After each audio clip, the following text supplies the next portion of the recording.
Even if you have your daily 7 home routine in place, you might be entering this fall season feeling like the house could use a good cleaning before the holiday season.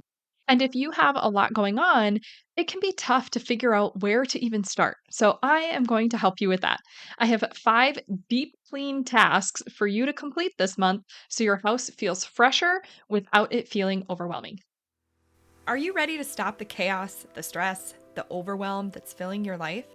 I'm Renee Matt, and together you and I are going to build simple routines that are going to change your life. When you put these habits into practice, you're going to be able to organize your life in a way where you can be there for your family, pay off your debt, save money, your house can stay organized, you don't have to stress about what's for dinner, and you still get time for yourself. So without further ado, let's get started. Welcome to the Routine Advantage Podcast.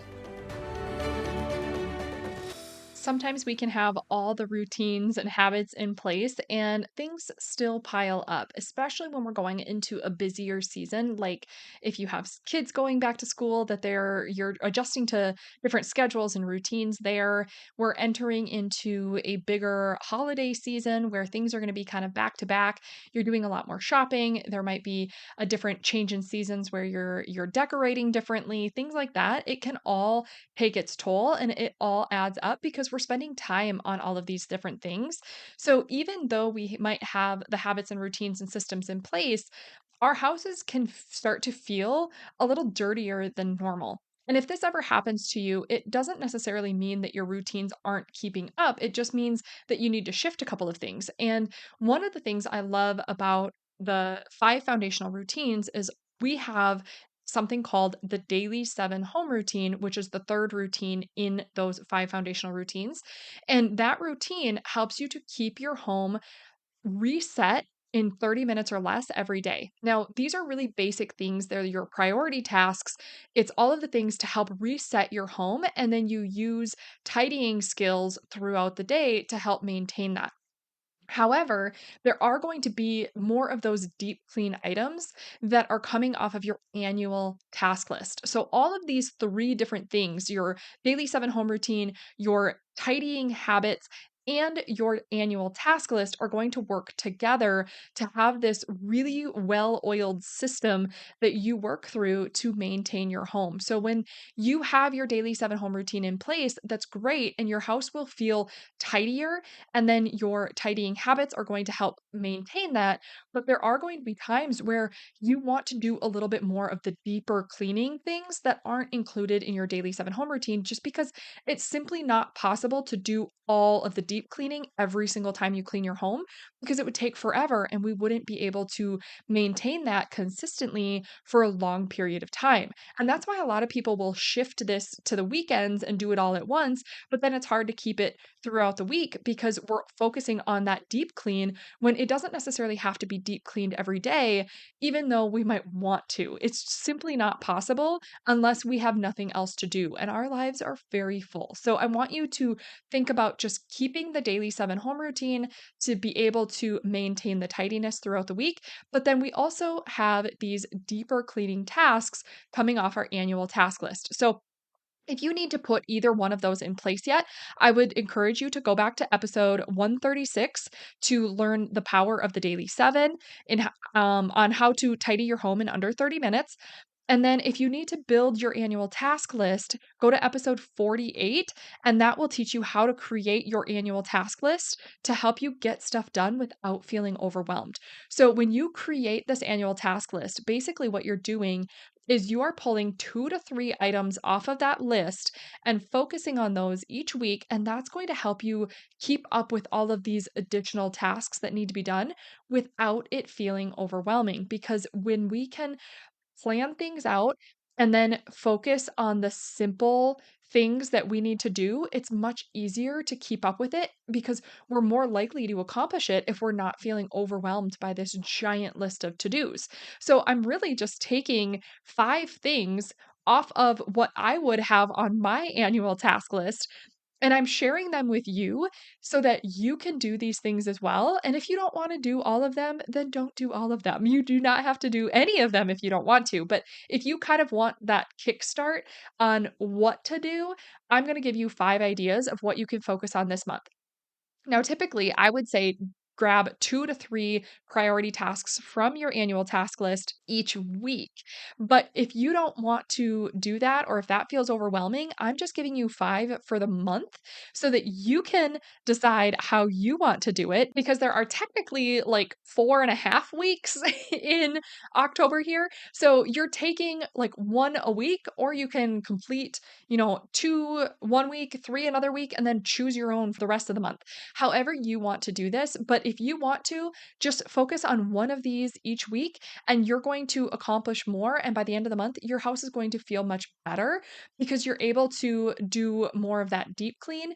It's going to feel good and you can move on to the next thing. Maybe it's not perfect, but it's going to feel better than it does right now. Okay. So, number one, the first deep clean task is to deep clean the bathroom or bathrooms if you have more than one. And this means not just a quick wipe down, but really get in there, wipe everything, wash everything down, spray it off if you need to, like really scrub everything. This shouldn't take long. You're really just making sure everything is clean. If you need to wash any of the rugs in there, make sure you're doing that. If you need to wash the shower curtain or replace the inside liner, go ahead and do that. You're really just making sure that your bathroom is really fresh and clean. So you really want to just deep clean your bathroom. This can, depending on how big your bathroom is, how dirty it is, or how many bathrooms you have, this could be anywhere from a 15-minute project to a 3-hour project. Like if you have multiple bathrooms and they're all kind of dirty and they all need to have rugs washed, and like it could be a full day thing if you really wanted it to, but do this as quickly as possible so it doesn't take as much time as it could. Just take as much time as you need to if you're going as fast as you can. If you do need to wash those rugs, make sure you're throwing the rugs in the wash before you even start cleaning the bathroom. So you're kind of doubling up on time too. So be efficient with your time, but that is your first task. So if you want to deep clean your bathrooms, that's going to make your house feel a whole lot fresher when your bathrooms are clean. Task number 2 is to mop the floors, and this is, like, really getting in there and mopping them really well. If you have wood floors and you need to do, like, the refinish polish on them, go ahead and do that. It's gonna make your floors feel really good and sparkly and fresh. If you have carpet, this would be a good time to make sure it's vacuumed really well, get under all the furniture, spot treat or pull out the carpet cleaner if you have one. Just get your floors really clean, at least in the main areas. Now, maybe you can't go through your whole home. That's okay too, but just focus on what you can. Make whatever room feels like it would be have the most impact.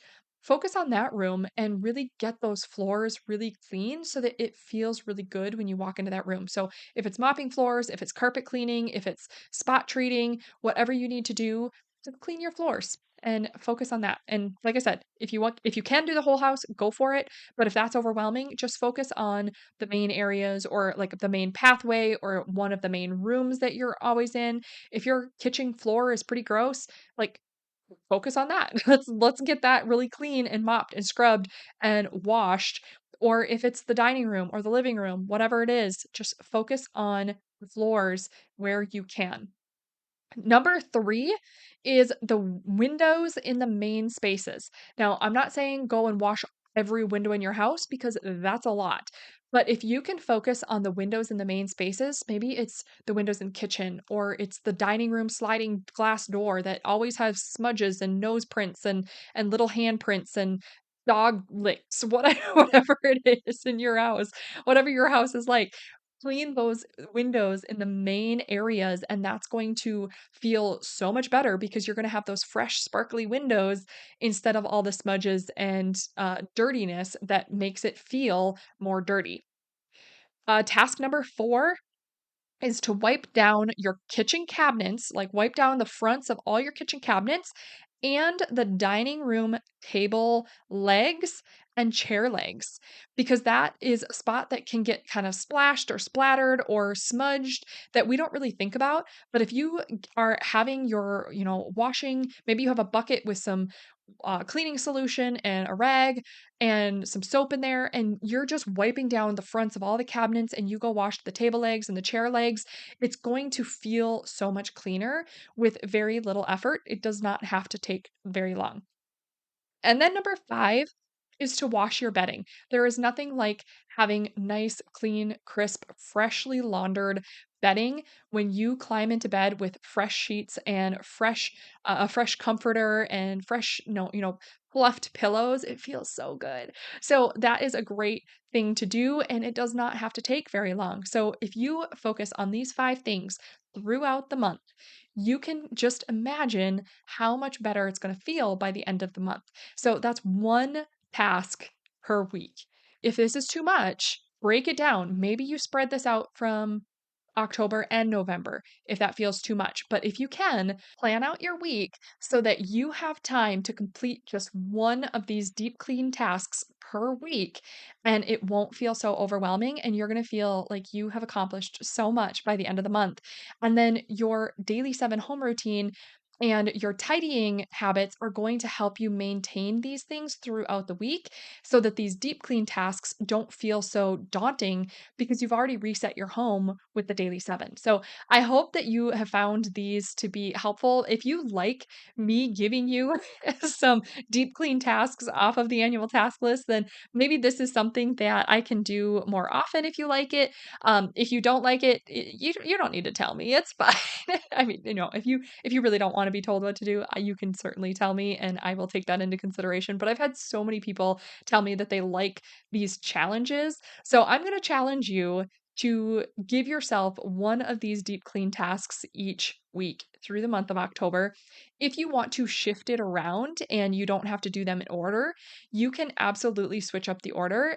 That's completely up to you. But if you do complete all 5 of these, I would love to celebrate with you. Come and join us in the free Facebook community. You can join us at theroutineadvantagecommunity.com. Request to join, answer the questions so we make sure that you are not spam and we actually approve your request to join. And then let us know if you're completing all 5 of these tasks because we want to celebrate with you. That's a huge accomplishment and you're going to feel so much better. I would love to hear how it makes you feel. And that's just going to be really fun to see if people are actually completing this little 5 or not little. It's a big accomplishment. So this 5 deep clean task challenge. So I will recap those for you, but really quickly, if you need to go back and listen for the power of the daily 7 and how to create the annual task list, you're going to want to go to episodes 136 and episode 48. But a recap of the 5 deep clean tasks to complete this month, if your house is feeling dirty, is number 1, deep clean your bathroom or bathrooms. Number 2, mop the floors or spot treat the carpets or carpet clean completely in at least the main areas or a main room that you use. If you can do your whole house, great, but if that could be a lot. So if that is too much, then just focus on one of the main rooms that you use. Number 3 is to wash the windows in the main spaces. Number 4, wipe down the front of the kitchen cabinets and your dining room table and chair legs. And number 5 is to wash your bedding. So, good luck on your challenge, and I will catch you back here on the next episode. Did you love that episode or learn something useful? If so, would you do me a huge favor? My goal is to grow this podcast and help as many women as I can break free from the overwhelm so they can truly enjoy their life. The best way for me to do this is for you to leave a 5-star written review on your podcast app and to share this episode with a friend or in your Instagram stories. I appreciate you being here. I hope you have a wonderful day, and I will see you on the next episode. Take care.